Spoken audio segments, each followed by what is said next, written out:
karena kegiatan teman-teman cukup padat ya selama seminggu kemarin, dan UTBK pun sebentar lagi, apalagi yang kebagiannya awal-awal, di waktu awal-awal gitu. Usahakan jaga kesehatannya, teman-teman jangan sampai ambruk nanti mendekati hari H. Kemudian, pada kemana sih ini? Tampaknya hari ini dari semangat teman-teman untuk yang lainnya belum bergabung juga tampaknya agak-agak turun gitu ya semangatnya. Nah, sekarang sudah muncul beberapa orang.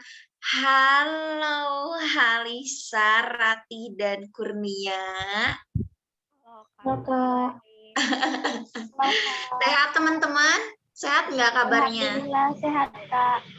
Alhamdulillah, harus sehat ya. Ini teman-teman yang lainnya pada kemana sih? Kurang tahu, Kak. Kayaknya sebagian lagi UTS, UAS. UAS, oh lagi pada ujian ya? Masih ada yang ujian ya? Masih sibuk dengan kegiatan sekolah berarti ya teman-teman ya? Oke deh teman-teman, sebelum kita mulai kakak mau tanya dulu. Kan kemarin habis TO tuh, ya nggak sih? Terus TO-nya susah nggak sih? Gampang-gampang susah. Gampang-gampang susah. Oke, pastinya juga selain TO dari LC ini, teman-teman juga pasti TO dari yang lain juga nggak? Iya, ikut beberapa. Iya. Iya, ada beberapa pasti juga yang TO di yang lain, mungkin ada juga yang belum karena belum ada waktu atau gimana. Tapi pasti teman-teman juga sudah bisa menemukan bahwa karakteristik dari soal-soal TO tiap lembaga itu pasti berbeda, ya nggak sih? Ya, kayak Kak, kalau soal di A tuh biasanya lebih susahnya di PBM loh gitu. Tapi Kak, kalau soal di lembaga C tuh justru PBM-nya itu dia gampang banget. Aku selalu dapat nilainya bagus banget, bener semua. Wah, itu sangat-sangat keren sih. Oke, langsung aja teman-teman ya. Kita akan bahas pembahasan TO yang kemarin sudah teman-teman kerjakan. Mau klarifikasi dulu nih, kakak juga baru tahu juga gitu kan soal TO-nya. Jadi kita sama-sama diskusi antara soal dan jawaban yang tepatnya itu gimana sih benernya. Khawatirnya kan ada perbedaan pendapat juga nih sama kayak soal TO sebelumnya. Soal waktu TO 1 tuh pembahasannya sama kakak bukan?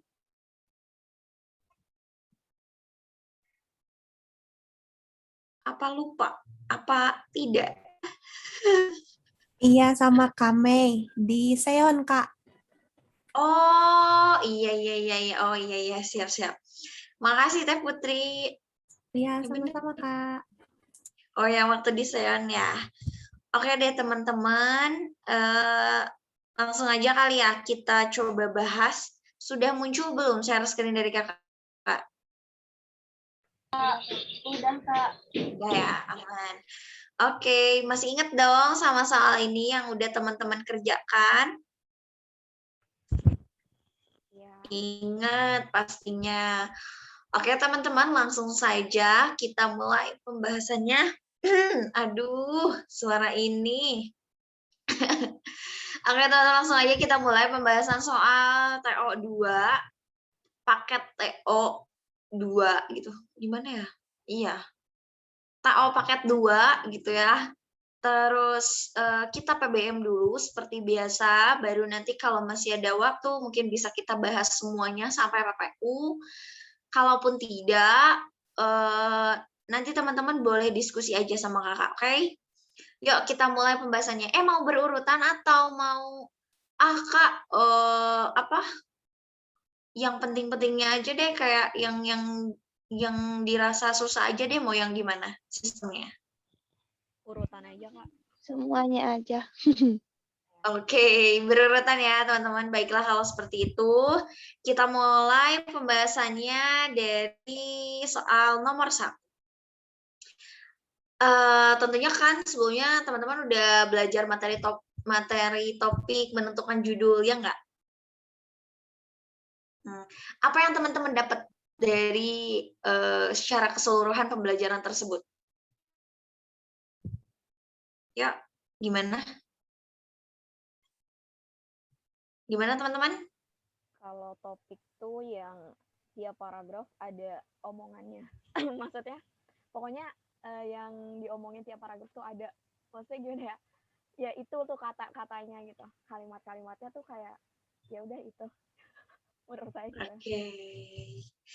Jadi ada kalau topik seperti itu, terus kalau gagasan utama itu gimana berarti Kalisa? Halisa apa Kalisa sih? Kaknya bunyi nggak?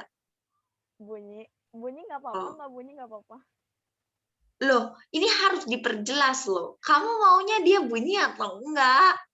Biasanya bunyi. Oh, Tapi bunyi berarti Halisa. kalau emang kakak mau nggak bunyi juga nggak apa-apa. Oke. Oke, Lisa aja deh lah panggilannya biar gampang. Ya Lisa ya gitu ya kali ya. Oke teman-teman, terus kalau menentukan topik kan berarti secara keseluruhan itu tuh ada sesuatu yang dibahas gitu ya nggak sih? Kalau gagasan utama berarti bagaimana? Iya, gagasan utama gimana tuh?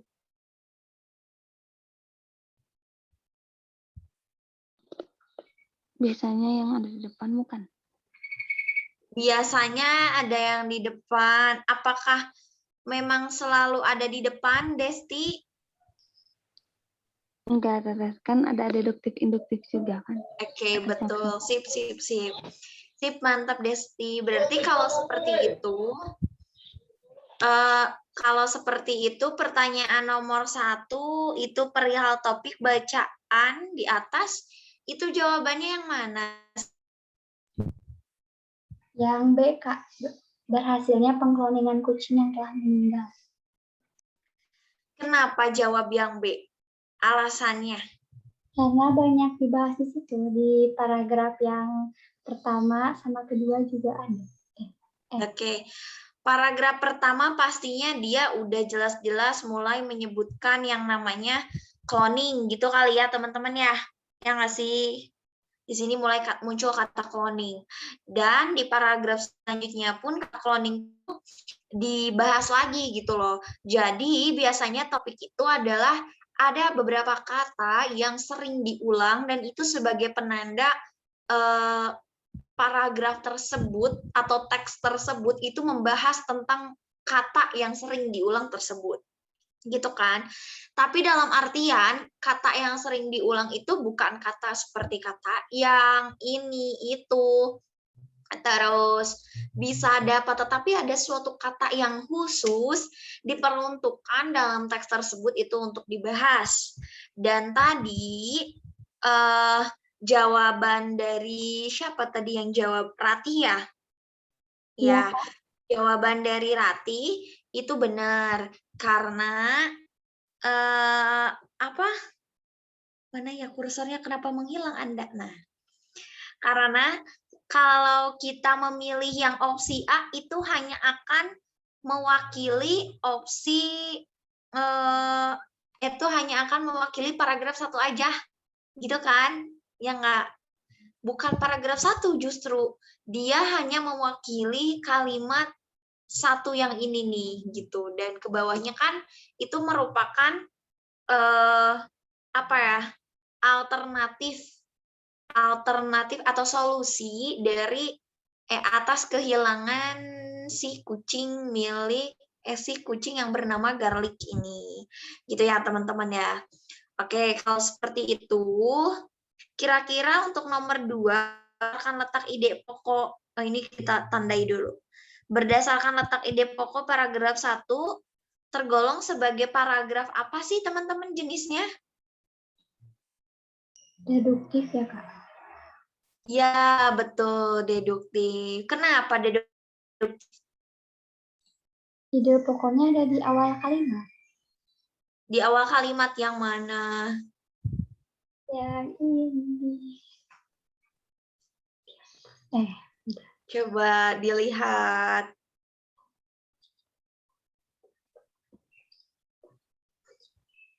Coba dilihat dulu. Apakah betul di awal kalimat?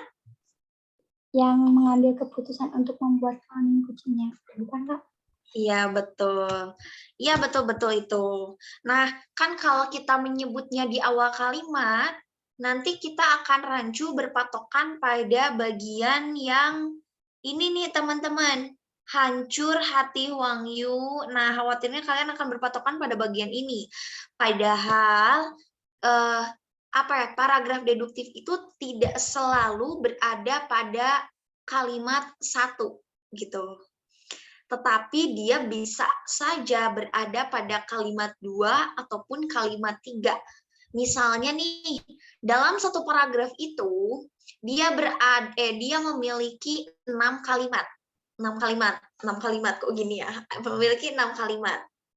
Nah, ketika misalnya memang kalimat 1 itu dia tidak membahas hal yang urgent gitu, tapi masih semacam basa-basi, berarti poinnya bukan berada pada kalimat 1.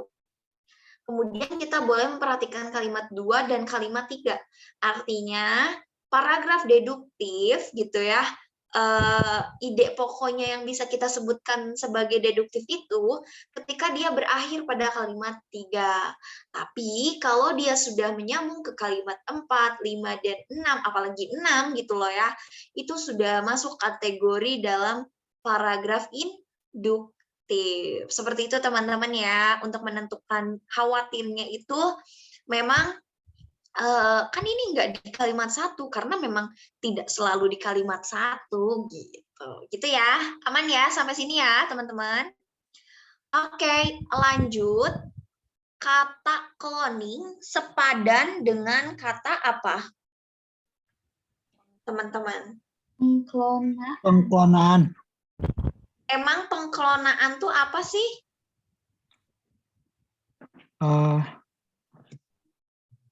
Apa ya Kak?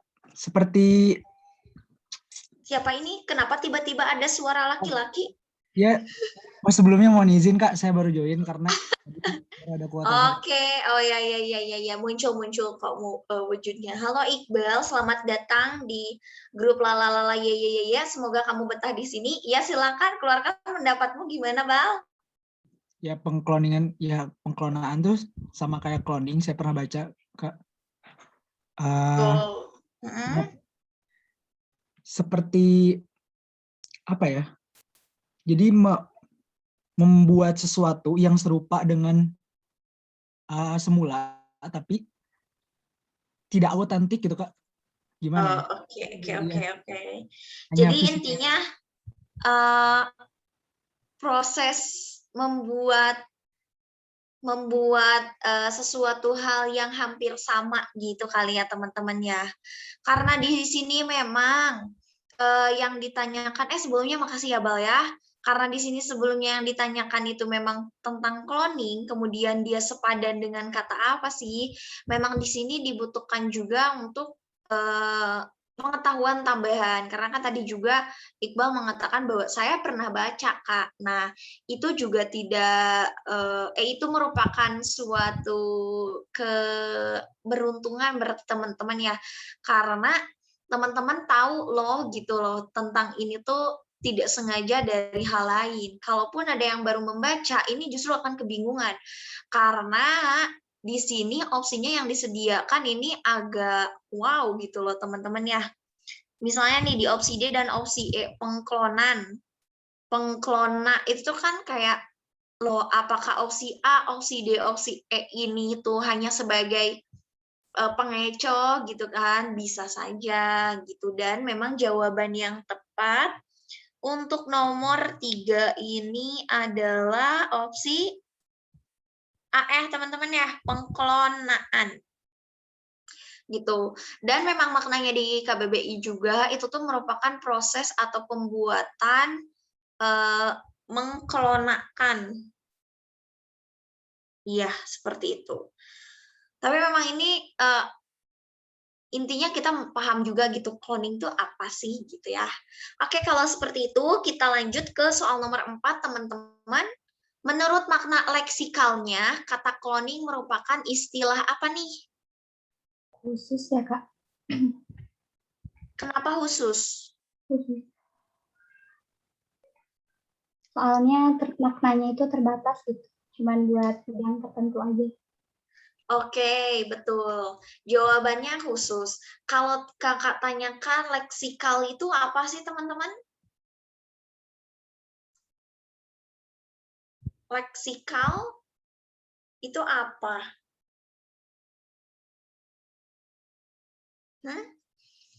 Ada kira-kira yang tahu nggak sih leksikal tuh artinya apa? Kan di sini juga yang ditanyakannya itu makna leksikal. Berarti kan makna leksikal tuh makna yang apa gitu loh, teman-teman. Yuk. Ya, Rebun.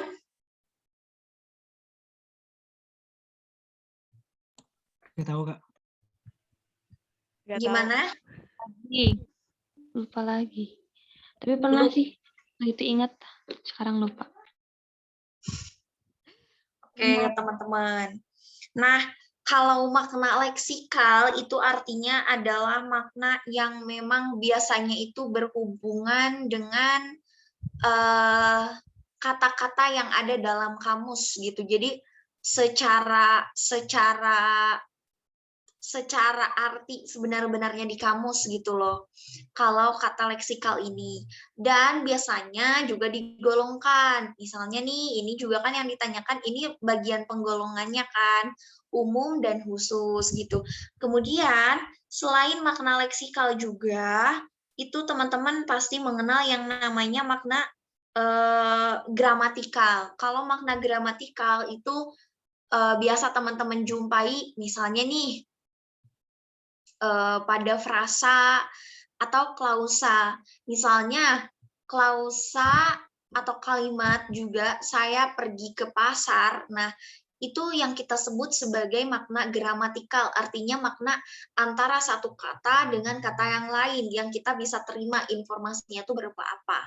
Tetapi kalau makna leksikal, ini adalah makna secara KBBI-nya gitu, secara kamusnya. Kita cloning, kalau orang awam mungkin nggak paham cloning itu apa sih, gitu kan. Tapi, kalau kita sudah pernah membaca lebih dalam perihal cloning, atau bahkan kita sudah pernah membuka KBBI atau kamus gitu, perihal cloning, kita akan paham maknanya, nah disitulah yang kita sebut sebagai makna leksikal. Gitu teman-teman ya. Oke, lanjut di sini untuk soal nomor 5. Apakah peran, nih dibacanya apa sih teman-teman? Aduh maaf ya kalau aku salah ya. Cue si no gene, ini Sunda banget sih pasti aku bacanya. Berdasarkan paragraf di atas adalah apa? Mana sih opsi? Nah, yang mana?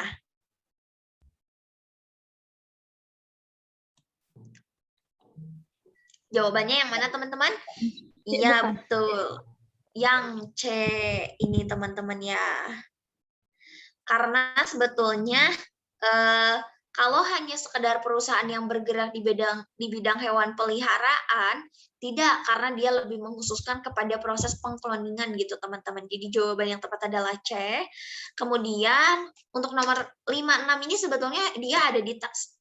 Jadi untuk nomor 6 pun bagaimanakah karakteristik reproduksi kucing? Itu jawabannya adalah siklus reproduksi kucing istimewa. Mana, aduh kursor saya tuh menghilang. Ini. Nah, ini juga ada di bagian yang ini nih, teman-teman. Siklus reproduksi, oh my god, jelek sekali. Ya, itu ya bagiannya teman-teman ya. Maaf kalau kecoret. Bukan kalau lagi sih, karena sudah tercoret. Oke, kita lanjut ke soal selanjutnya, nomor 7. Di sini ada yang aneh nggak sih di soal nomor 7? Coba perhatikan, teman-teman. sepertinya lupa mungkinnya ini apa bagaimana, karena antara di teks dengan di soal itu berbeda gitu. Nih, mana sih kursorku menghilang terus pelan-pelan. Nih, di sini kan yang dicetak tebal itu mempersempit, ya nggak sih? Tapi yang ditanyakan di sini itu adalah menyempit, ya otomatis dong kita udah tahu bahwa jawabannya itu adalah mempersempit gitu loh, teman-teman, ya nggak? Ya, Gitu. Nah, kalau secara logika juga, kan kalau menyempit itu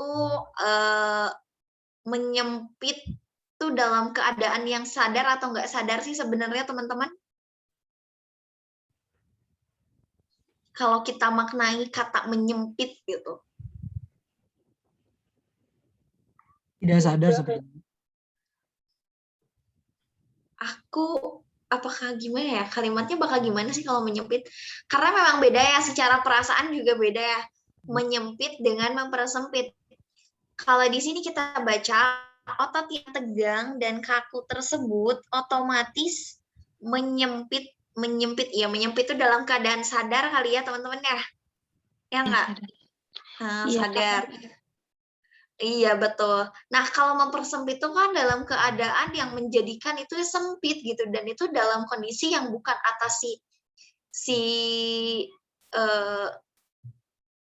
pelakunya dengan sadar. Gimana sih maknanya ya teman-teman ya? Tapi pada dasarnya gitu kali ya teman-teman ya. Kalau secara makna memang mempersempit itu menjadikan itu lebih sempit gitu. Nah, ini memang pasti teman-teman benar juga dong, karena bentuknya gini juga nggak waktu TO? Sama ya? Iya, Iya, sama. mempersempit dan di bawahnya justru dia menggunakan menyempit, jadi kan tidak sinkron gitu loh. Kita lanjut ke soal nomor 8. Nomor 8 ini konjungsi yang tepat untuk mengisi bagian rumpang pada kalimat 3 katanya.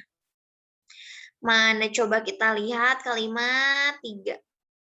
Gejala dari serangan asma yang biasanya dialami oleh orang yang tertawa terlalu kencang adalah batuk. Ini apa teman-teman? Atau dan mengi, atau dan mengi, atau dan. Oh, Mengi itu mengi. yang Oh, mengi. ngik-ngikan. Yang Oh, ngik-ngikan itu. alah. Kirain aku itu kalimatnya terpotong, makanya ini apa teman-teman? Oke, maaf ya. Mengi atau nafas mengeluarkan bunyi, kesulitan bernafas, atau sesak di dada. Oke. Oh, iya. Mengi itu nama lainnya adalah nafas mengeluarkan bunyi gitu ya maksudnya ya? Iya. Iya, Kak. Oh, gitu. Oke. Kesulitan bernafas atau sesak dada. Oke, kalau atau yang pertama berarti kan dia itu menjelaskan makna lain dari kata si nafas mengeluarkan bunyi gitu kan. Tapi kalau atau yang kedua itu memang bagian dari gejala gitu. Jadi gejalanya itu tidak semuanya perlu kita rasakan gitu, tapi pilihan dari beberapa gejala itu yang bisa kita rasakan. Makanya dia menggunakan konjungsi atau juga. Ya, teman-teman, jawabannya ya. Jadi jawabannya adalah atau. Gitu ya, bukan atau dan. Bukan atau sama dan gitu. Lanjut nomor 9, mengakibatkan katanya di sini. Coba kita lihat. Tetapi tidak menutup kemungkinan bahwa tertawa juga dapat mengakibatkan Anda mengalami serangan asma yang cukup serius. Kira-kira perlu diperbaiki atau enggak sih mengakibatkan ini? Tidak. Tidak. Ada yang perlu diperbaiki? Saya malah menyebabkan, Kak. Menyebabkan, Kak. Kenapa memilih menyebabkan? Karena di situnya juga kan tetapi tidak menutup kemungkinan bahwa tertawa juga dapat menyebabkan. Kalau menyebabkan itu karena apa namanya? dari tertawa itu menyebabkan gitu, bukan mengakibatkan. Nggak enak kalau yang mengakibatkan, gimana sih? Kayak gitulah. Oke, terima kasih Desti. Coba kalau yang lain. Tadi kata Ratih gimana Ratih? Sama gitu, nggak enakin. Nggak enakan, oh berarti berdasarkan perasaan ya. Perasaan Menyebabkan, Kak. kita mengatakan bahwa itu salah. Gimana Bal? Tadi ngomong Bal, gimana? Iya, menyebabkan. Karena itu kan tetapi tidak menutup kemungkinan bahwa tertawa juga dapat. Jadi si tertawa tuh sumber daripada kita mengalami serangan asma yang cukup serius gitu. Bukan si Iya. serangan asma yang jadi sumber. Bukan Gitu. pascanya ya. Iya. Bukan pascanya ya, tapi praknya gitu. Ya nggak sih? Logikanya. Iya. Nah, jadi si Jadi tertawa awal dulu. mulanya. Gitu bukan? Iya. Iya, betul. Oke, betul. Ya, ini sama juga ya, sama kayak tadi penjelasan Desti bahwa ya ini tuh sumbernya. Berarti kan kalau sumbernya itu ya awalnya itu ya perlunya kita adalah dengan diksi menyebabkan gitu, teman-teman. Next, nomor 10. Terbahak-bahak. Nomor 10. Oh, ini ya ke yang keras-keras dulu ya di sini ya, teman-teman ya. Kok ngacok begini? Oke, jawabannya apa? Terbahak-bahak. Terbahak-bahak. Betul ya teman-teman ya, karena kita juga kayak enakennya tuh kalau tertawa tuh terbahak-bahak kok gitu loh. Wah, gitu kan. Oke, lanjut nomor 11, berkonsultasi. Oh, ini risikonya jadi ke bawah ya, soal risikonya. Oke. Ini berkonsultasi, teman-teman, perlu diperbaiki atau tidak? Cobalah untuk berkonsultasi kepada dokter untuk menemukan jalan keluarnya. Tidak, Kak. Nggak perlu. Iya, betul. Tidak perlu diperbaiki karena kalau kita ganti dengan kata yang opsi B, C, D, E, itu justru akan menjadi aneh gitu, teman-teman ya. Lanjut nomor 12.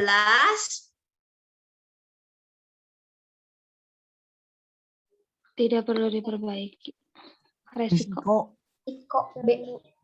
B, Kak. Memang Iya, jawabannya adalah risiko, teman-teman. Kenapa Kak bisa risiko? Karena dia itu merupakan merupakan serapan dari bahasa lain, dan dia itu asal katanya itu adalah ini, risk. Maka dia diserap ke dalam bahasa Indonesia, otomatis kita mempertahankan I yang kedua ini nih, teman-teman nih. Jadi risiko, tapi kita tambahkan lagi gitu akhirannya. Itu sebetulnya ada aturannya ya teman-teman ya. Diatur juga dalam PUEB yang bagian poin keempat itu unsur penyerapan kata asing di situ. Nah, di situ ada. Nah, kalau teman-teman mempertanyakan ini, kan ini tuh risiko, tapi kita sering dengarnya adalah resiko. Nah, maka teman-teman cukup ingat saja bahwa dia adalah serapan dari bahasa asing, yaitu dari kata risk. Ini tuh sama juga kasusnya dengan kata yang ini nih, yang sebelumnya tuh pernah deh, apa TO kemarin gitu ya, lupa. Ekstrim, teman-teman. Ya nggak? Kok ada Kak-nya? Nah, kan ini serapan dari bahasa asing juga, yang mana kalau X itu kita serap ke dalam bahasa Indonesia itu menjadi K. Nah, berarti kalau seperti ini penyerapannya pun menjadi ES-nya hilang. Ekstrem gitu yang betulnya, yang bakunya gitu. Tetapi kita saling mengenalnya dia tuh berubah kan, huruf E-nya itu menjadi huruf I gitu. Nah, itu sih yang biasa banyak salahnya. Nah, disinilah teman-teman sumber kata baku dan tidak baku itu adalah dari hasil penyerapan kata asing. Kemudian mungkin yang namanya juga bahasa itu dinamis dan setiap penutur itu memiliki rasa enaknya sendiri. Jadi ada aja gitu kata yang tidak bakunya dan itu yang jadinya itu sudah membuming gitu di masyarakat. Seperti itu ya teman-teman ya. Lanjut kita ke soal nomor 13. Kata yang tepat untuk melengkapi istilah pada bagian rumpang kalimat 7 adalah Sebab meski tertawa dapat menyebabkan asma, tertawa adalah sebuah reaksi dari rasa bahagia yang tidak boleh dikecilkan. Terus ini titik-titiknya di mana sih, teman-teman? Waktu itu juga gak ada, Kak. Pas try out. Iya, nggak ada. Jadi milihnya yang kira-kira.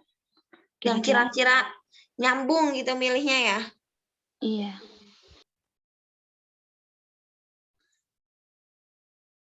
Coba. Terus kalian jawabnya jawab opsi apa? Saya mah dijawab, Kak. Apa? Gak dijawab, soalnya gak ada. Oh, nggak dijawab. Oke. Kata yang tepat untuk memakai, karena emang ada agak aneh juga ya, sebab meski tertawa dapat menyebabkan asma, tertawa adalah sebuah reaksi dari rasa bahagia yang tidak boleh dikecilkan. Oke, udah kita skip aja teman-teman ya, karena titik-titiknya juga dia tidak tahu bersumber dari mana gitu. Tapi kalau berdasarkan kunci jawaban sih di sini tuh katanya opsi D maknanya. Cuman kalau kita selipin kata maknanya, itu kalian juga nggak tahu dia enaknya di mana gitu posisinya. Agak aneh juga. Sebab meski tertawa dapat menyebabkan asma, maknanya tertawa adalah maknanya kali di situ kali ya. Ya sudahlah teman-teman, kita tidak perlu memikirkan hal yang tidak perlu kita pikirkan. Oke, lanjut ke soal nomor 14. Teman-teman suka ini nggak sih kayak ngerasa, apa sih si kakak teh suka gajah sendiri gitu nggak sih? Maafin ya, emang gitu soalnya. Karena kayak, ya gitu orangnya tuh suka, ya begitulah. Udah kita lanjut ke soal nomor 14. Tapi yang pasti semoga tetap teman-teman ini tidak baik-baik saja ya dengan kondisi pembelajaran seperti ini, agar lebih santuy teman-teman. Lanjut nomor 14. Kalimat yang penulisannya tidak sesuai dengan kaidah kebahasaan itu terdapat pada kalimat 1 sampai 5. Kalimat mana nih, guys? Yuk kita baca dulu deh dari kalimat 1 ya.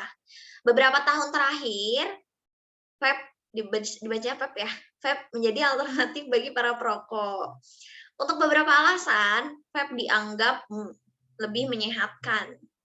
Teman-teman, aku menemukan kata yang aneh. Di sini ada kata dianggap yang seharusnya dia disambung. Dia tidak boleh ada jeda karena seperti aku dan kamu. Jadi dia kan kata sambung teman-teman ya, bukan kata depan. Jadi kalau kata sambung, namanya aja sambung ya, otomatis dia harus disambung. Berarti jawaban yang tepat untuk soal nomor 14 ini terdapat pada kalimat 2, teman-teman. Gitu ya. Sip. Oke, selanjutnya. Penggunaan diksi yang tidak tepat tidak tepat berdasarkan teks di atas terdapat pada kalimat mana nih? Diksi yang tidak tepat, kira-kira tuh apa sih diksi yang tidak tepat tuh?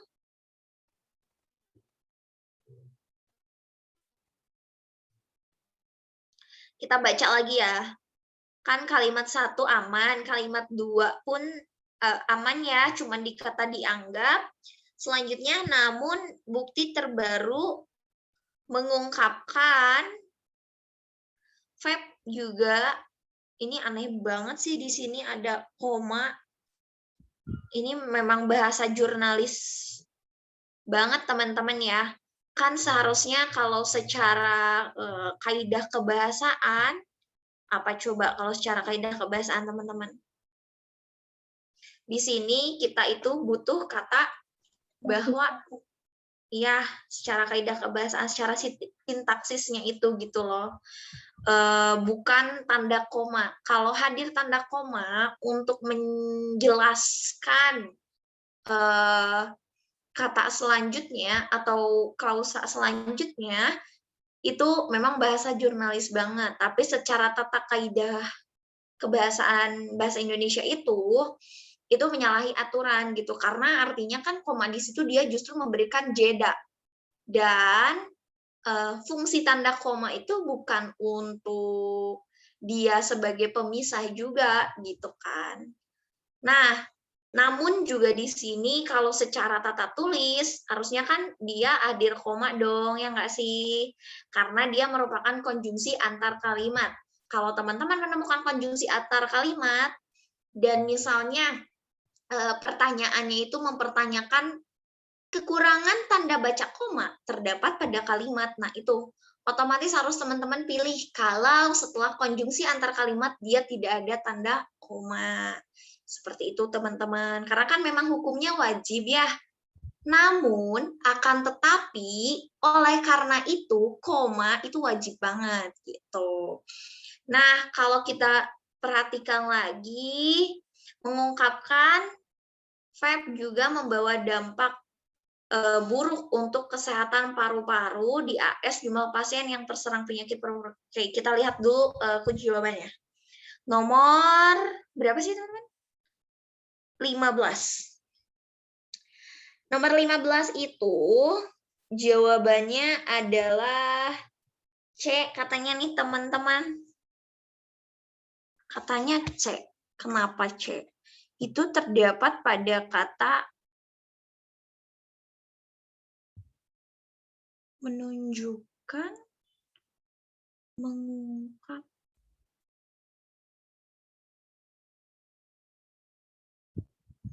Itu terdapat pada kata mengungkapkan, teman-teman. Katanya itu salah digunakan. Yang seharusnya itu kita ubah menjadi kata mengungkap. Namun bukti terbaru membuka, menyingkap, Pep juga Menyatakan gimana? Kakak ya. Kalau kakak cek di KBBI sih kata mengungkap itu maknanya ada dua, teman-teman. Tapi keduanya sama-sama verba. Cuman yang lebih masuk itu makna yang pertama ya, membuka sama menyingkap katanya. Kalau kita menggunakan kata mengungkapkan, itu maknanya ada 4. Yang pertama, melahirkan perasaan hati, itu jelas bukan. Kemudian menunjukkan, membuktikan. Membuktikan, menyingkapkan. Dan makna yang ketiga adalah mengemukakan atau menyatakan. Dan makna yang keempat menerangkan dengan jelas. Tapi sebetulnya kan di sini kalau coba kita baca dulu deh ya konteks kalimatnya, teman-teman. Beberapa tahun terakhir, verb menjadi ini untuk beberapa alasan, verb dianggap lebih menyatakan. Namun bukti terbaru menyingkap.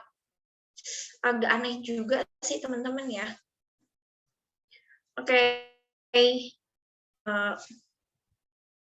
Tapi justru kalau lebih masuk, ya dia lebih masuk ke menyatakan, membuka. Karena kita aneh kalau menggunakan kata mengungkap terus kita gunakan makna yang sebenarnya, misalnya menyingkap atau membuka.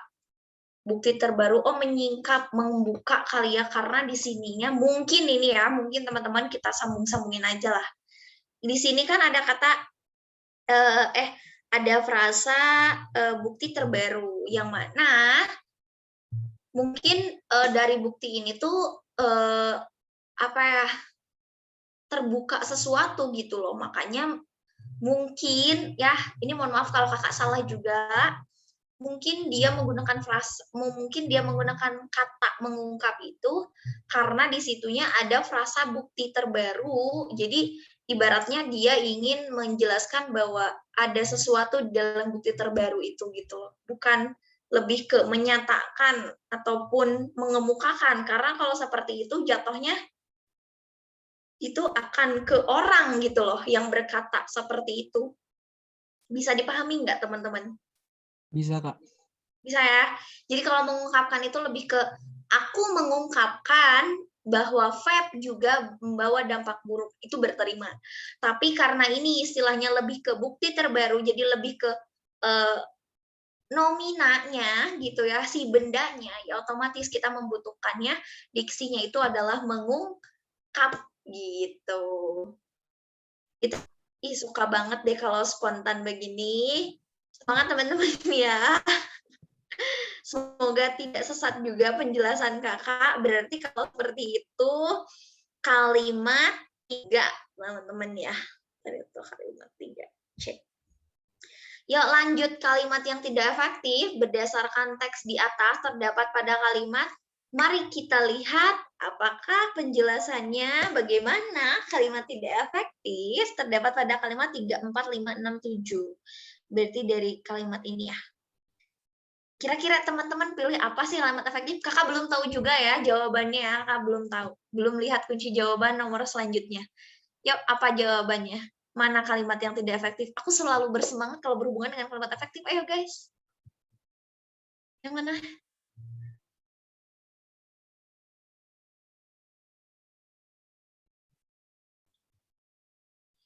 Yes, jumlah pasti yang terserang. Oke. Kak, kayaknya Ya. kalimat 3. Kan Kayaknya kalimat 3. Kenapa dengan kalimat 3? kan di situ tadi penggunaan kata komanya itu salah, Kak. Seharusnya kata koma dekat mengungkapkan itu diletakkan pada setelah kata namun, sehingga itu jadi efektif. Terus kalau kalimat kalau kata namunnya itu tidak diberikan jeda sama bukunya itu, jadi apa ya, cara bacanya itu tidak efektif, Pak, karena tidak ada jeda. Itu menurut aku, Pak. Oh, jadi kalau menurut Kurnia itu lebih ke siang tanda koma setelah tanda koma setelah konjungsi gitu bukan tadi teh? Soalnya agak putus-putus sedikit. Iya, Pak. Iya betul. Oke, sip. Makasih Kurnia. Yuk, ada jawaban lain nggak?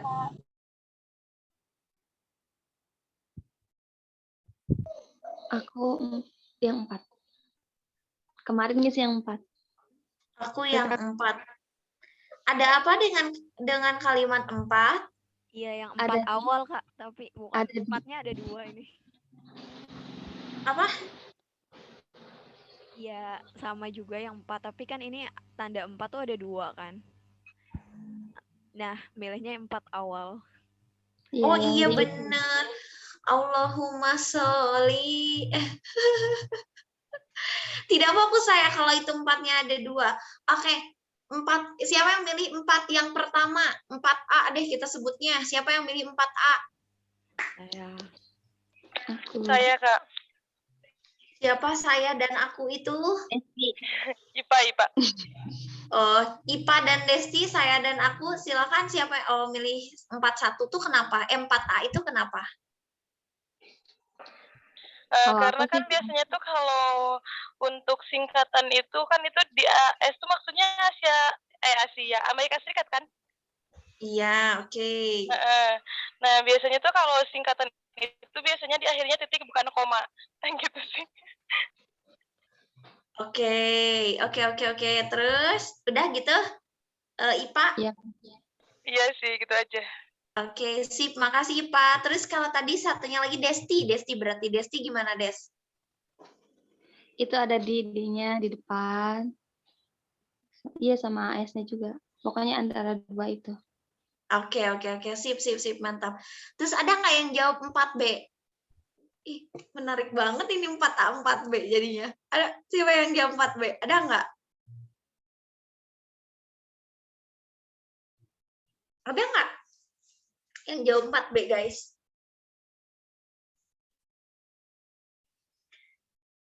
Oke, teman-teman. Kita apa dulu ya? Aku takut berbeda jawaban aku. Kita lihat dulu jawabannya deh ya, teman-teman ya. Nomor berapa sih kalimat efektif ini tuh tadi tuh pertanyaannya? Sebentar. Oke, kalimat nomor 16.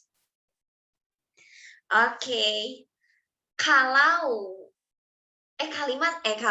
Kalian ketemu kakak itu di pembahasan TO aja apa sama materi kalimat efektif? Lupa kakak.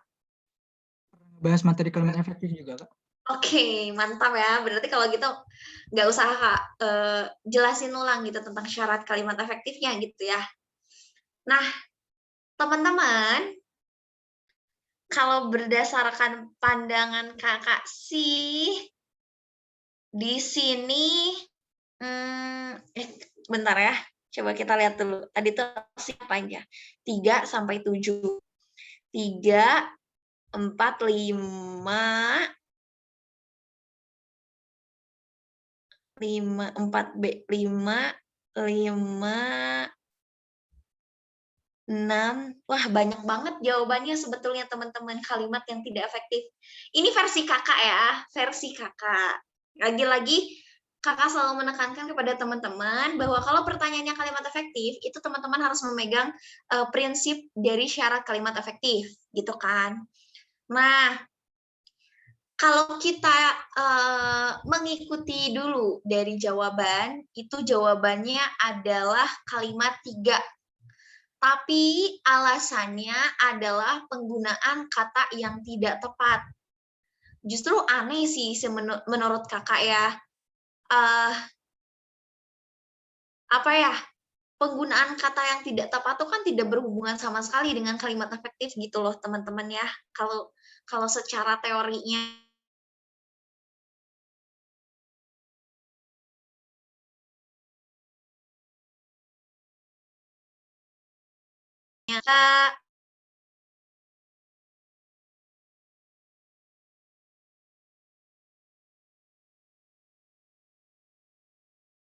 Kak, B, teman-teman, ada di kalimat 5,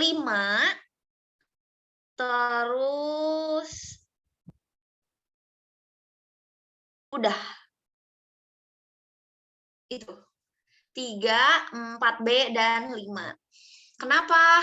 Karena Kakak selalu mengutamakan bahwa ketika yang ditanyakan itu perihal kalimat efektif, Kakak langsung kayak auto menganalisis gitu, menganalisis si kalimatnya.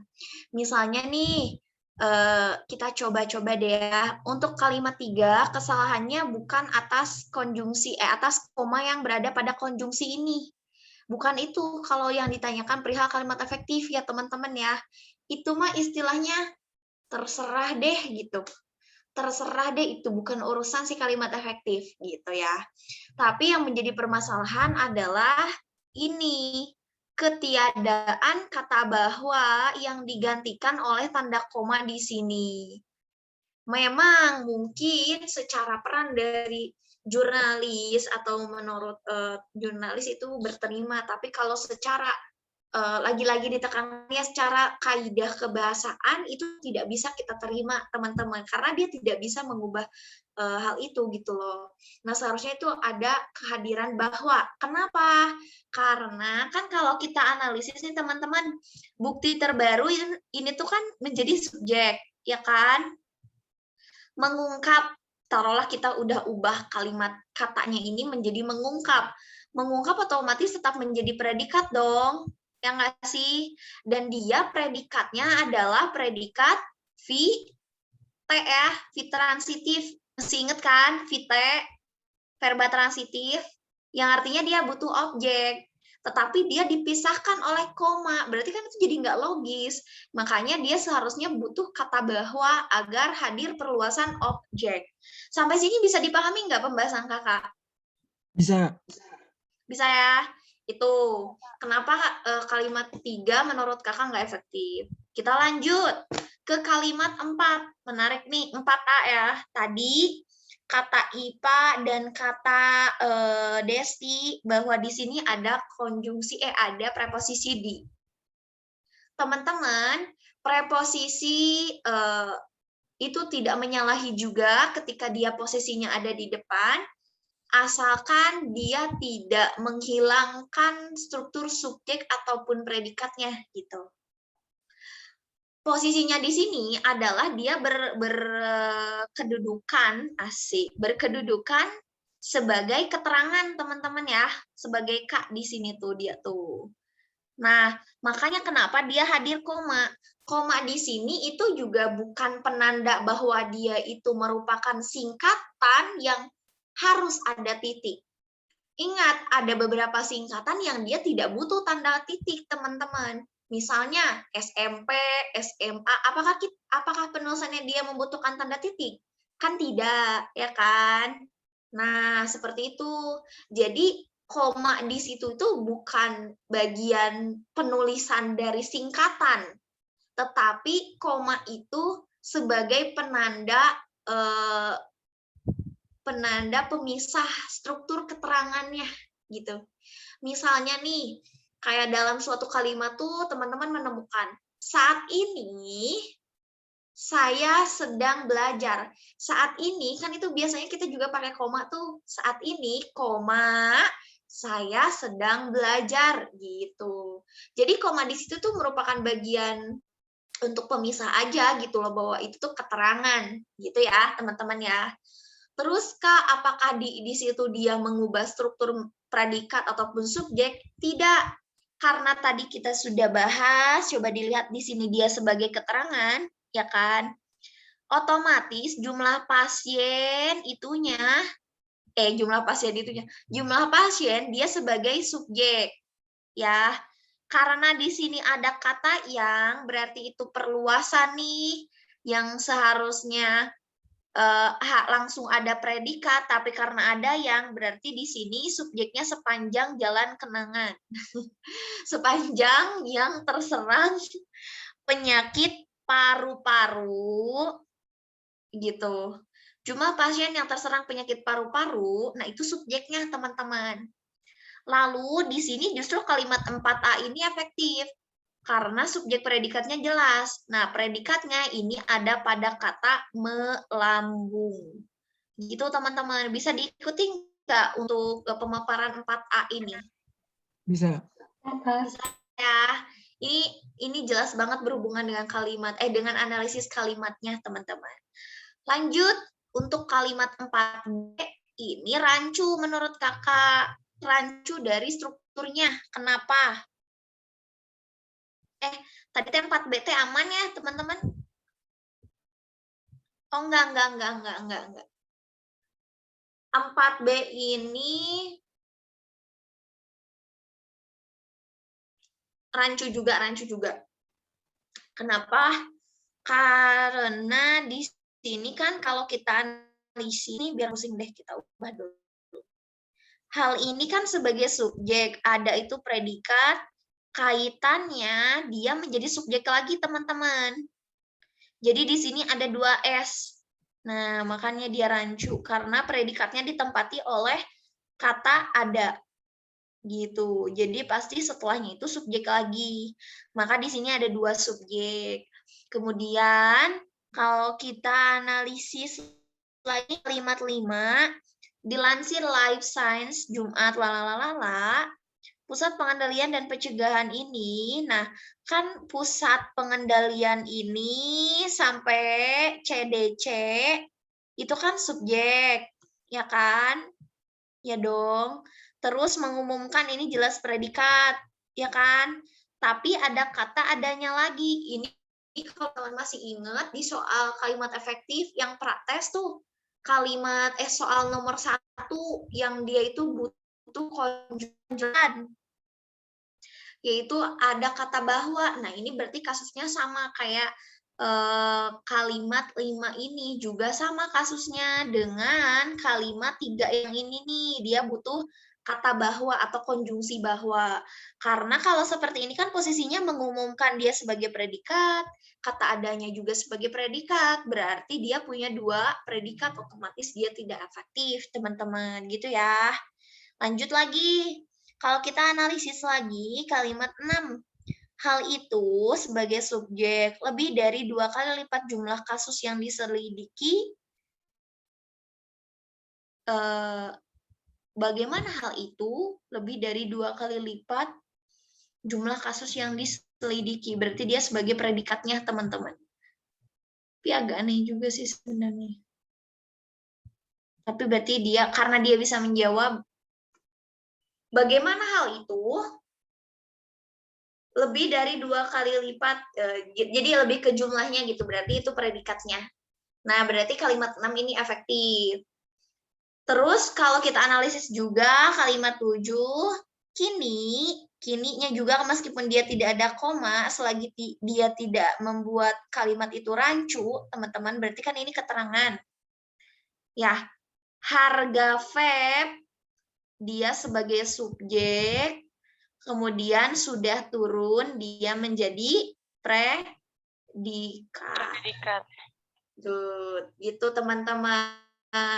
Tuh kalau pertanyaannya kalimat efektif tuh sama kakak tuh jadi wow gitu loh, jadi lama gitu ya. Karena gatel juga sih alasannya, kalau alasannya memang tepat ini akan lebih mudah. Cuman di sini ya ini berdasarkan pandangan kakak teman-teman ya, berdasarkan analisisnya juga, karena kan syarat dari kalimat efektif itu ya salah satunya adalah strukturnya jelas. Tapi beberapa kalimat ternyata dari segi strukturnya saja tidak jelas, seperti itu teman-teman ya. Tapi kalau teman-teman kemarin jawab nomor 3, kalimat tidak efektifnya, maka jawaban teman-teman itu betul. Kalau yang tidak menjawab kalimat 3, berarti Anda kurang beruntung, gitu teman-teman ya. Oke, kita lanjut. Pusing nggak sih teman-teman? Pusing nggak? Hah? Gimana? Pusing menyehatkan. Pusing menyehatkan. Oke, mantap. Baik, kalau begitu akan saya tambah pusing. Kita lanjutkan ke soal nomor 17. Kalimat yang rancu pada teks di atas ada pada kalimat berapa nih yang rancu, guys? Wow, ini jadi pusing ini gara-gara banyak coretan ya. Yuk. Yang rancu kan di sini dia itu bahwa verb ini kan tadinya itu membawa dampak yang menyehatkan kan di kalimat 2 itu. Ya. Kemudian kalimat 3 dia menyatakan bahwa ada dampak buruknya juga loh, gitu kan. Dampak buruknya nih. Di kalimat 4 ini masih menjelaskan dong tentang dampak buruk karena ada penyakit paru-paru yang melambung. Kemudian kalimat 4 setelah diselidiki hal ini ada kaitannya dengan penggunaan verb, berarti ini masih berhubungan ya. Kalimat 5 CDC kasus paru-paru ini mengungkapkan itu, dan ini kalimat 6 hal itu lebih dari 2 kali lipat jumlah kasus yang diselidiki minggu lalu. Terus tiba-tiba di kalimat 7 membahas harga gitu kan. Apa yang kamu maksud gitu. Berarti jawabannya adalah kalimat 7 teman-teman. Ya. Oke, baiklah. Kalau seperti itu nomor 18 jawabannya apa? Teman-teman? Pernyataan yang tidak tepat, verb dianggap lebih menyehatkan. Iya, ada pada kalimat 2. Verb menjadi alternatif bagi para perokok. Iya, pada kalimat 1. Verb membawa dampak buruk bagi paru-paru. Iya, ya, itu ada kan tentang paru-parunya tuh. Kemudian, jumlah pasien yang terserang penyakit paru-paru di AS meningkat. Apa banget nih, ini penulisannya salah kau. Maaf ya teman-teman, jadi dicoret deh. Habisnya kenapa sih ini tuh gini banget penulisannya. Di AS itu harusnya penulisannya kapital teman-teman ya, karena kan itu juga merupakan nama diri gitu loh. Terus opsi E, verb membawa dampak positif bagi kesehatan. Tidak ya, dia tidak membahas perihal dampak positif, tapi kalau dia menggunakan kata dampak itu adanya dampak buruk. Kalau ke positif enggak, karena dia tuh lebih menyehatkan, itu tuh ada pada kalimat 2. Terus antonim kata melambung tuh apa sih? Merosot, betul. Lanjut, 20 kata diselidiki dapat diganti dengan kata Diteliti. ya, betul, diteliti jawabannya teman-teman. Baik, sampai sini ada yang mau ditanyakan dulu nggak? Mau tanya nggak? Ya, boleh banget, silakan. Terkait dengan ide pokok yang dari paragraf. Itu emang ada 2, Kak? Deduktif sama induktif saja. Apa gimana? Terkait dengan mencari ide pokok dalam paragraf. Ide pokok, itu emang bentar ya, minum dulu. memang ada dua kah antara deduktif dan induktif saja atau jenisnya emang sebenarnya lebih dari dua?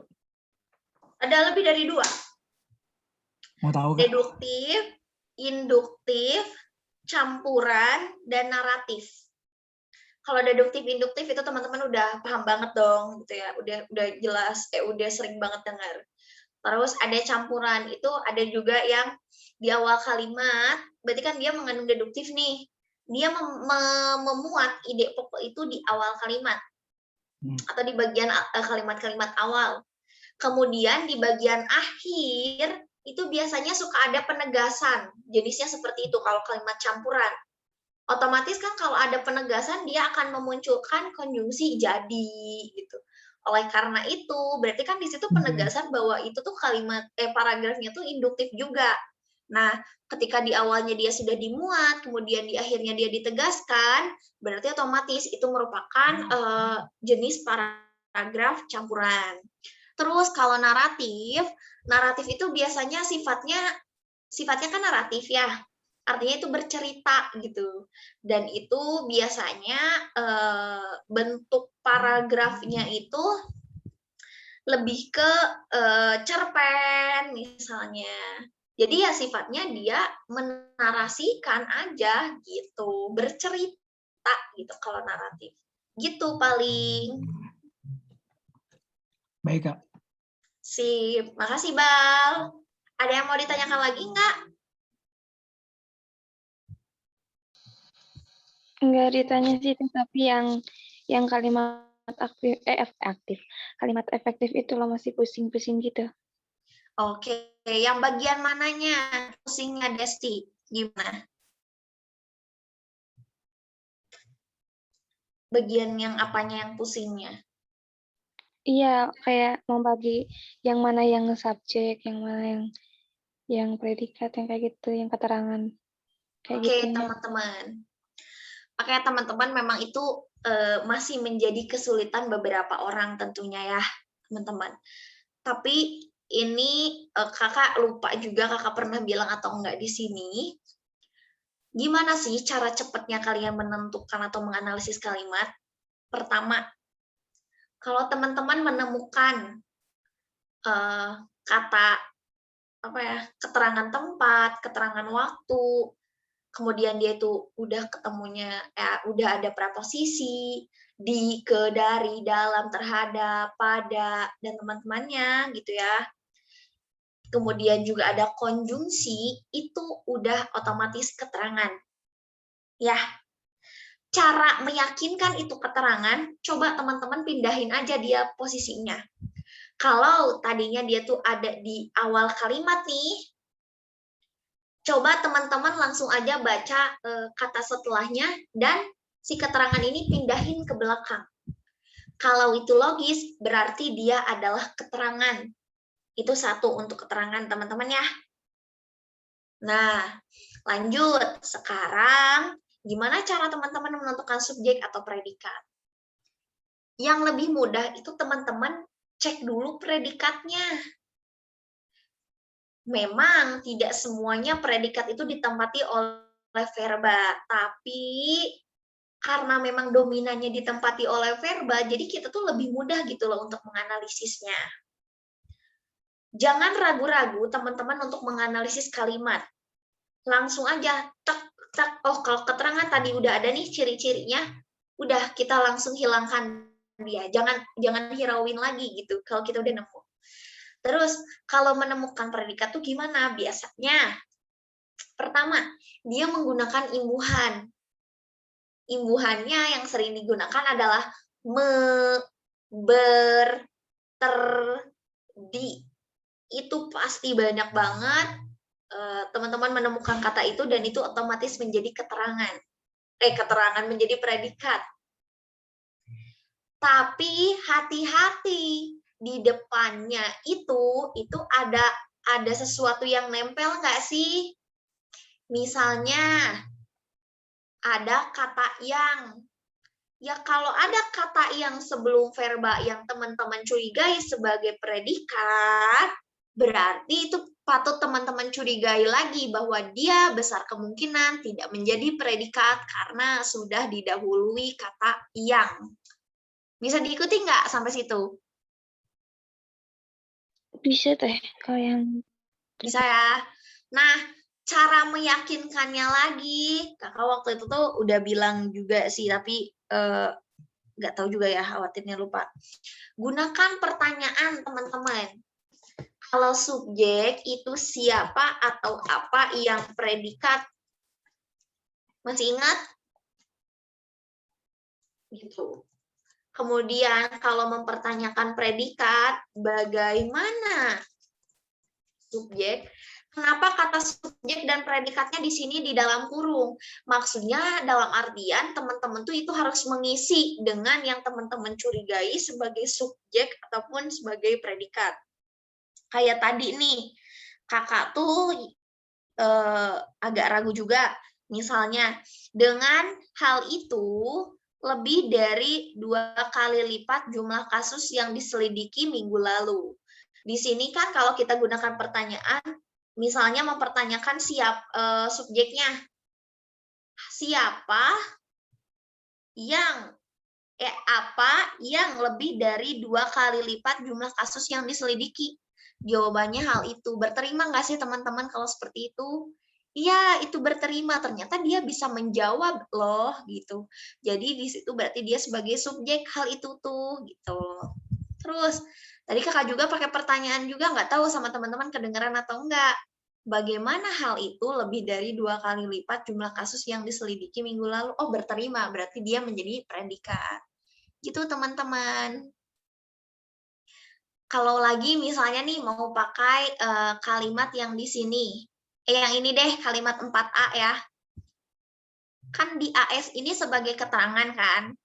Kita bisa pindahin dia ke belakang. Misalnya, jumlah pasien yang terserang penyakit paru-paru melambung di AS. Masih berterima kan ketika kita pindahkan ke belakang. Nah, itu keistimewaan dari keterangan. Kemudian, kalau kita mau gunakan pertanyaan. Nih, kan terserang ini berpotensi menjadi predikat. Tapi hadir kata yang di sini. Otomatis, yang itu kan fungsinya untuk memperluas. Berarti yang terserang dia ikut ke frasa jumlah pasien. Gitu. Terus kalau kita lihat lagi pakai pertanyaan, misalnya nih jumlah pasien yang terserang penyakit paru-paru ini kan sebagai subjek. Kita gunakan nih pertanyaan subjek yang ini. Siapa yang apa ya berarti ya? Apa yang melambung jumlah pasien yang terserang penyakit paru-paru? Logis nggak? Ngejawab nggak pertanyaannya teman-teman? Jawab.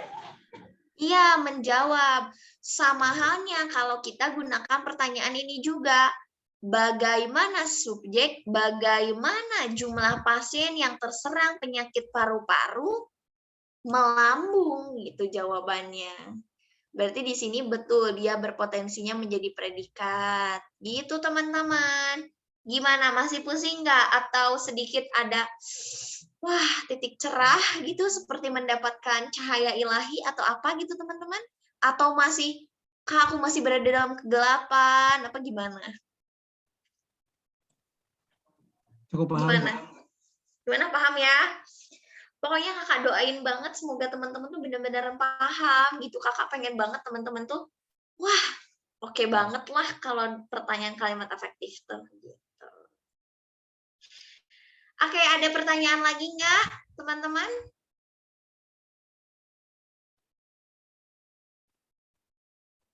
Nggak ada? Kak. Apa? Nggak ada atau Kak? Kak coba kakak buat kalimat lagi yang panjang terus kayak kita harus tahu subjek predikatnya gitu. Waduh, challenge gitu ya ini kayaknya ya. Apa ya kalimatnya ya? Bentar teman-teman. Aku harus berpikir. Kita coba kalau seperti itu. Aduh, aku nggak bisa. Coba dari teman-teman deh ngasih kalimat ke aku boleh. Nanti kita analisis bareng-bareng, kakak udah punya jawaban analisis, teman-teman juga udah punya jawaban analisis, gimana Sob? Ada nggak kalimatnya? Apa ya? Yang pun aku tidak terpikirkan apapun. Oh ini deh, ada nih dari cuplikan pembahasan. Kita gunakan aja yang ada teman-teman.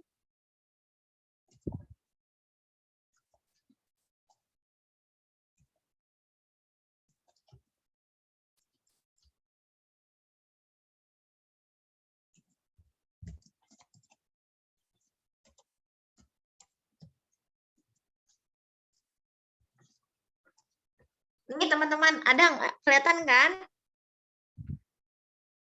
Coba teman-teman analisis. Apa nih? Salah. Yuk, gimana?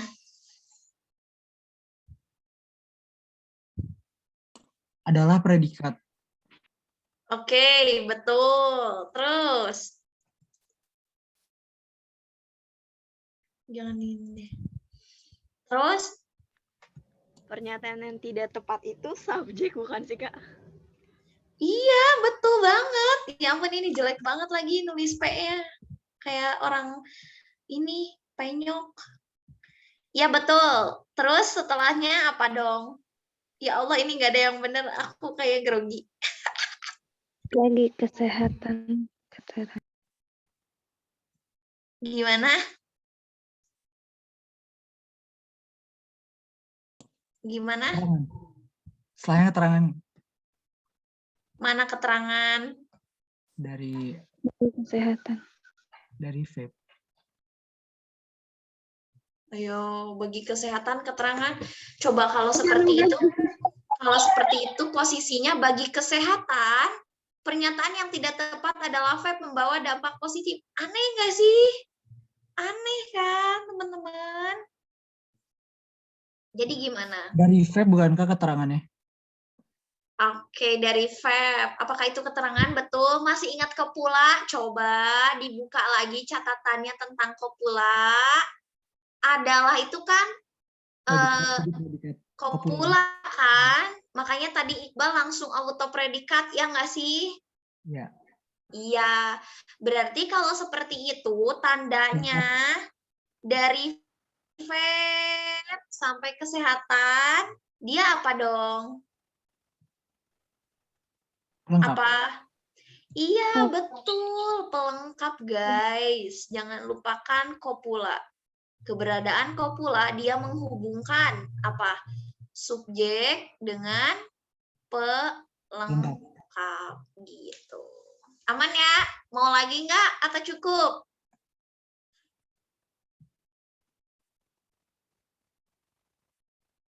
Kalau masih ada waktunya lagi, Kak.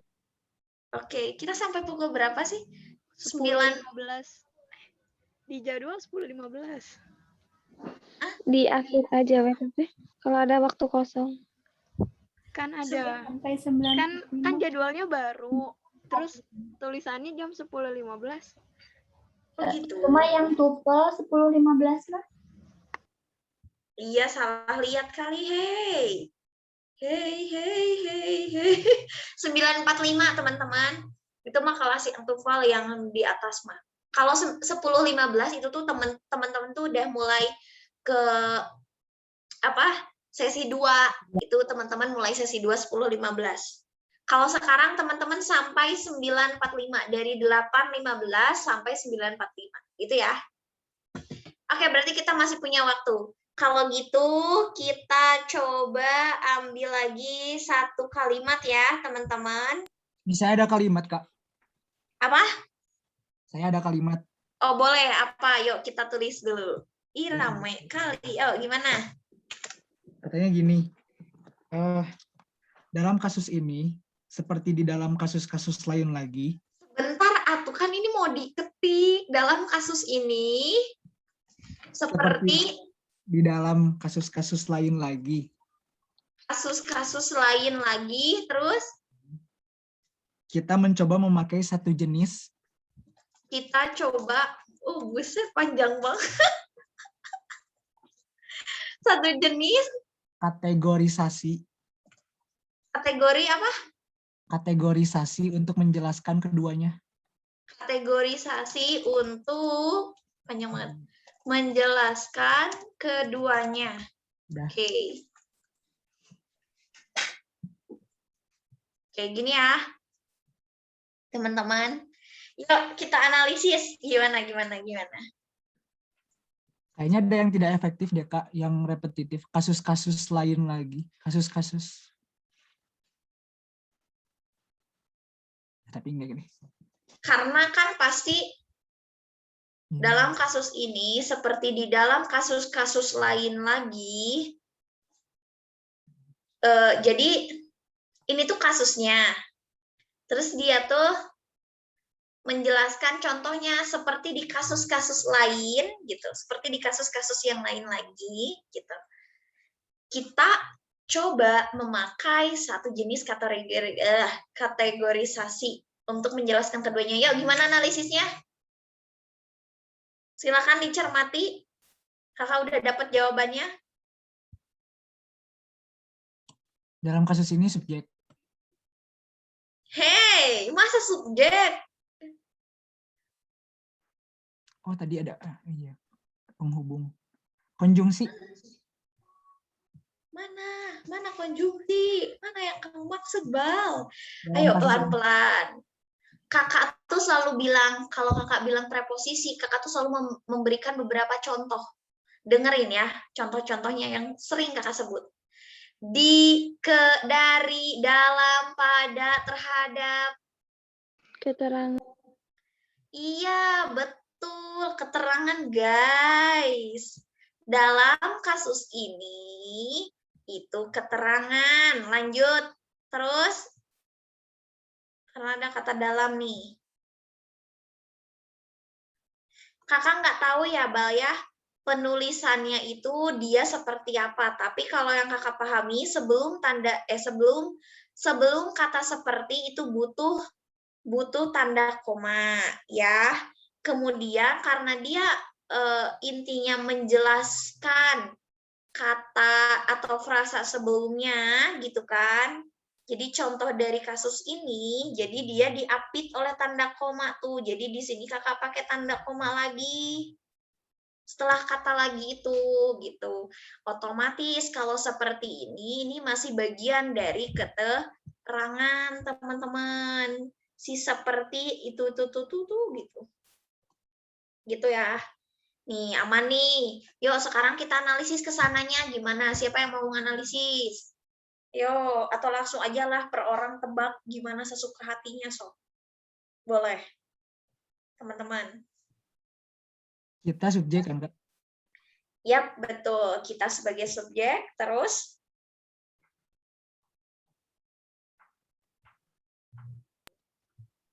Terus? Coba memakai. Pelengkap bukan?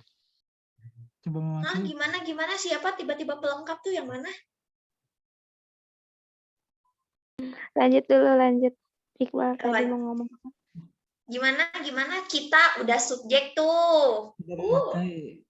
Coba memakai keterangan predikat. Iya, betul. Coba memakai predikat terus. Untuk menjelaskan keduanya pelengkap. Iya kan? Iya Kak? Iya bukan? Mana? Yang mana? Untuk sampai menjelaskan keduanya. Menjelaskan keduanya sebagai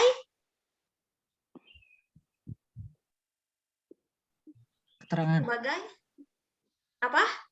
Keterangan dari satu jenis kategorisasi untuk iya. Keterangan. Terus kalau seperti ini satu jenis kategorisasi, apakah dia ikut keterangan juga, atau dia ikut predikat, atau dia punya struktur lain?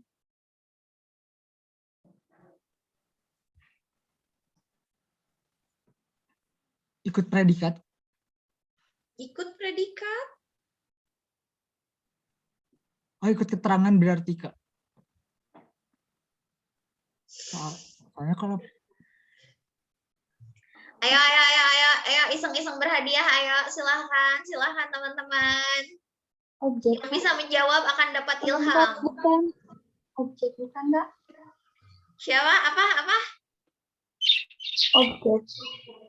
Iya, objek. Ya Allah, Robi, teman-teman.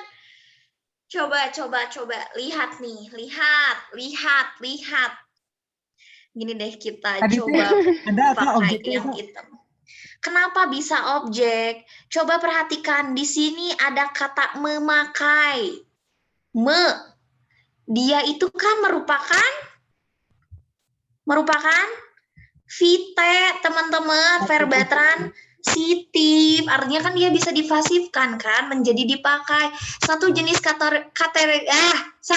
kategorisasi coba dipakai, kita kan masih berterima gitu loh, seperti itu. Makanya kenapa dia bisa objek. Begitu. Terus kenapa keterangan kalian masih ragu? Coba lihat lagi. Di sini kan ada kata untuk. Untuk itu preposisi, guys. Dia masih sama kasusnya dengan kata dalam. Nah, yang ini ya otomatis dia juga keterangan. Kalau memperhatikan ya, kata bagi juga sebetulnya di sini menjadi keterangan. Preposisi, seharusnya dia menjadi keterangan. Tetapi konteksnya adalah dia itu masih bagian dari verb membawa dampak positif gitu loh. Dia bukan lagi bagian dari si pernyataan yang tidak tepat gitu, tapi memang dia bentuk klausa yang berbeda gitu loh, teman-teman. Makanya kata bagi di sini dia hanya satu kesatuan menjadi pelengkap gitu. Tapi kalau untuk di sini ini udah jelas banget ada kata untuk gitu. Tuh kan jadi aja ini bervibra. Yo, ada yang mau ditanyakan lagi atau ada yang mau masih penasaran, masih mau ngasih kalimat atau apa, boleh? Kamu mau tanya dulu. Apa? Kalau Gimana? kata yang diapit koma tuh, dia tuh maknanya jadi perpanjangan dari kata sebelumnya atau gimana?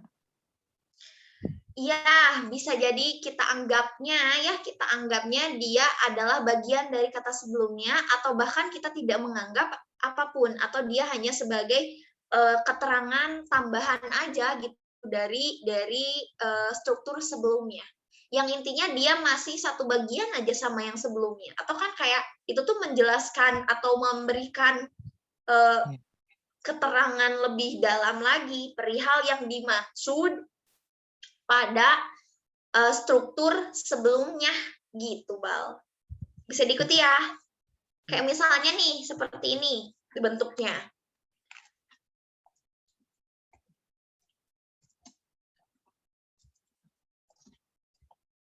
Gitu, koma, merupakan lalalala. Nah, kalau kita perhatikan juga kan di sini kalau kita sebetulnya memang sudah tahu gitu Pak Jokowi itu siapa. Tetapi kan kalau misalnya orang dari negara lain yang membaca Jokowi itu siapa sih gitu. Maka di sini diberikan keterangan tambahan, yaitu dia adalah Presiden RI gitu, teman-teman. Gitu ya. Makanya di sini boleh ada koma di sini tuh karena dia sebagai keterangan tambahan aja untuk kata sebelumnya atau frasa atau klausa sebelumnya. Itu bisa dipahami ya? Bisa, Kak. Oke, mantap. Yuk lanjut, ada yang mau ditanyakan lagi? Ada yang mau memberi challenge lagi kalimat? Boleh. Atau cukup? Cukup aja kali ya? Udah 9:43 juga.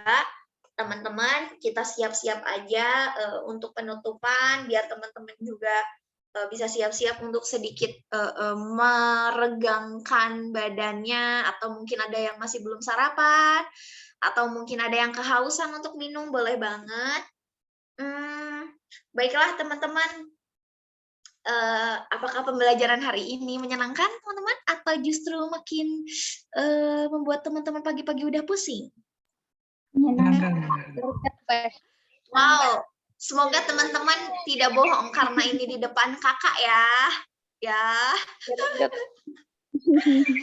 Oke teman-teman, senang banget pagi ini bisa ketemu sama teman-teman, bisa berbagi sama teman-teman, bisa diskusi yang asik banget sampai dikasih kalimat juga kan untuk sama-sama kita analisis.